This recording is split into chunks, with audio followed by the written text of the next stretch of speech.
Hey everybody, John here.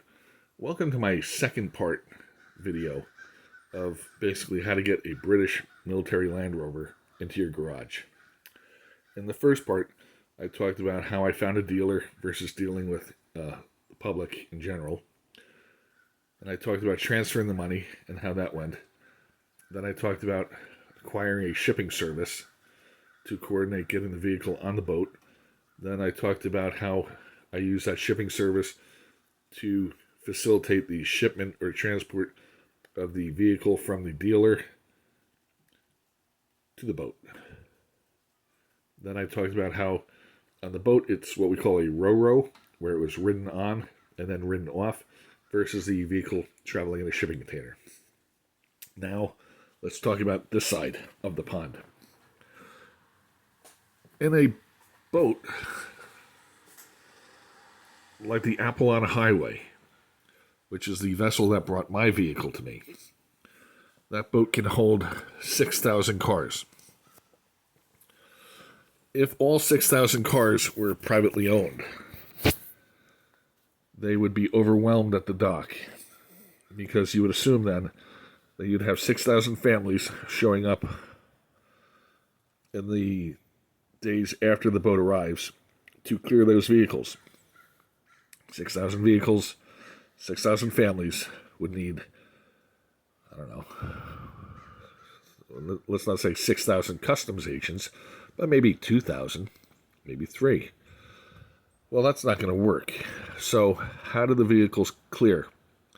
Truth is, I don't exactly know. But here's what I believe. I dealt with a customs agent, a private service, called Horizon Auto Shippers, and they are out of Houston, Texas. They are phenomenal. Now, before I wind up going off about how much it was a pleasure to deal with them, let me tell you the other two that I called, the other two customs agents. One guy was pretty arrogant and was one of these guys whose attitude was basically like, yeah. Hey, guy, I know what I'm talking about. I know this. I've done this before. Just leave me to it. Send me $1,500. And this is the only car I've ever exported or imported. And I'm not going to make a hobby or a business out of this. So I wanted to have my questions answered. And this guy who was sort of brushing me off gave me a bad feeling. When I talked to Sarah initially at Horizon Auto Shippers, she was very understanding and very helpful to my concerns. And here's the thing about Land Rovers in particular. Is it a truck or is it a car? One of the guys who I talked to at the other two businesses said basically that he was going to bring it in as a truck. If it comes in as a truck, you're going to pay 25% duty to customs. And even on a $10,000 vehicle, that's $2,500, in addition to the cost of the paperwork and licensing and all that. I did not want that in the slightest. If it comes in as a vehicle, then you pay 2.5%, substantially less. So I discussed my concern about this with Sarah and said basically, what can I do to help you? And my understanding is that Sarah acts as my customs agent and clears the vehicle and does the paperwork, the EPA paperwork, and all that sort of stuff for me. And then if there's a question or there is random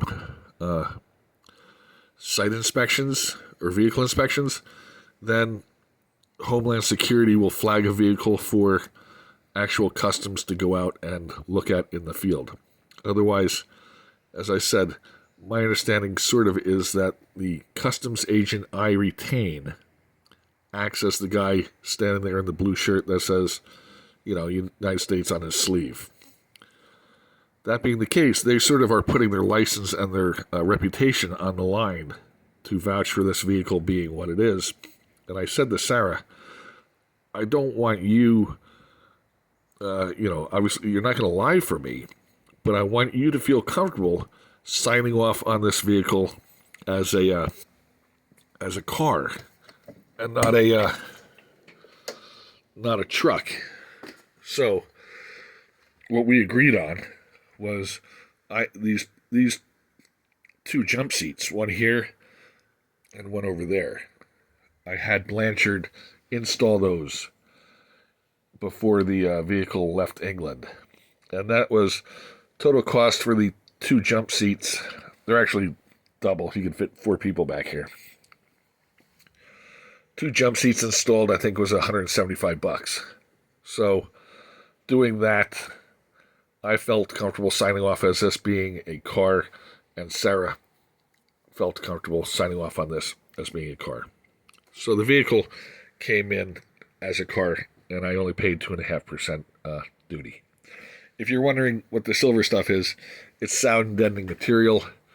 And if you want to know more about that, that's another video you need to look up elsewhere. Okay, so I've got a customs agent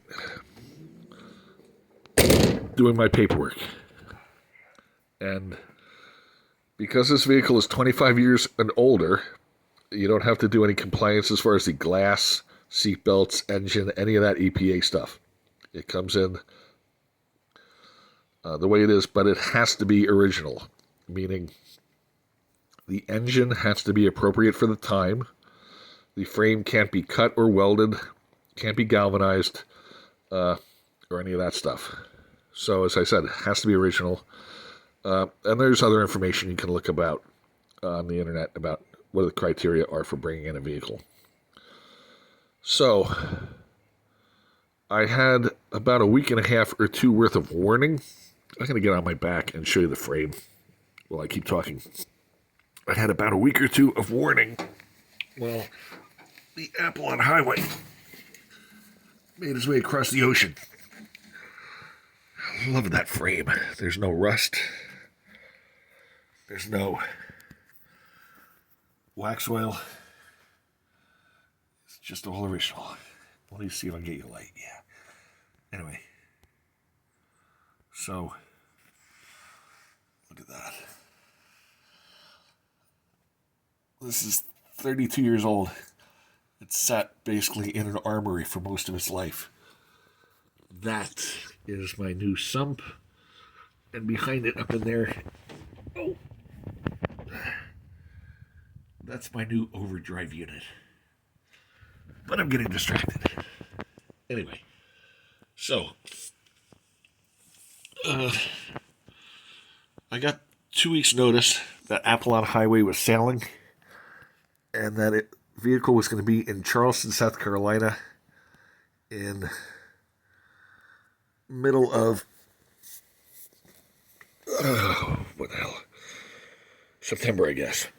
So I made my way from New Mexico to the port. And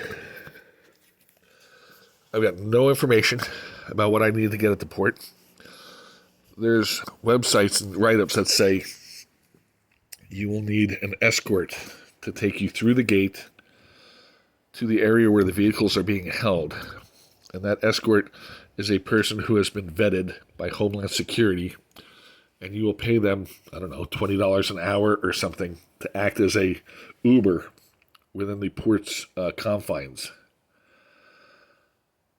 So I called the port, and that's what I suggest you do, because apparently ports are different. Again, if I can roll back from it, in talking to Sarah, she said not all ports are the same, meaning Jacksonville, Florida loves to confiscate Land Rovers. Galveston, Texas is Land Rover friendly. I think it's San Diego, California is Land Rover hostile, loves to crush and confiscate Land Rovers. Charleston, South Carolina is Land Rover friendly. One of the reasons I brought it into Charleston versus Baltimore or Newark or New York was because if there was a problem or an issue with regards to documentation, I didn't want to have to go into New York City or travel into Newark, New Jersey from the port